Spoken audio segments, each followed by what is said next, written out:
সাধনার জিনিসে দাঁড়াবে এবং খুবই আস্থার জায়গা দাঁড়াবে।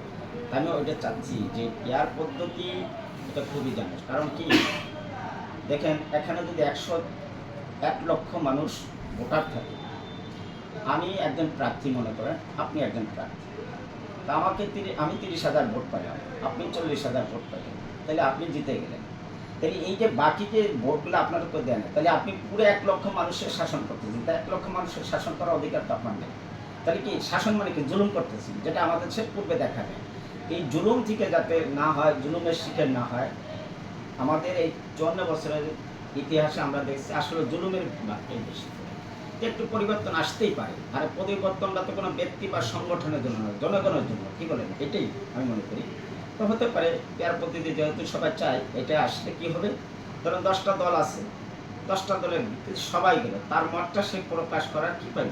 তাহলে 10টা দলের এই 1 লক্ষ মানুষ যদি 10টা দলের সাথে কেউ না কি কোনোভাবে জড়িত আছে, সমর্থক আছে, সদস্য আছে, কর্মী আছে, বা একজন দায়িত্বশীল আছে, তাহলে কি হবে, আমার দলের একজন তো আছে সংসদে, তার যে লক্ষ্য সেটা সব দলের কি ভালো দিক আছে। তাহলে এক জায়গায় যদি বসে আলোচনা আসে, সবার লক্ষ্য উদ্দেশ্য যদি দেশ, ইসলাম, মানবতা থাকে, তাহলে আমি তো এটা ভালো দিক মনে করি। আশা করি পেয়ার পদ্ধতি সবাই গ্রহণ করবে। আর প্রথম কিছু না হলে প্রথমবারের মতন পেয়ার পদ্ধতি একটা টেস্টিং হতে পারে, যে একবার আসে এই জিনিসটা। আর যদি তাই না হয়, তাহলে এই পেয়ার পদ্ধতি ছাড়া যদি দেন পেশি শক্তি, কালো টাকা, ভোট দখল, এই সেন্টার দখল,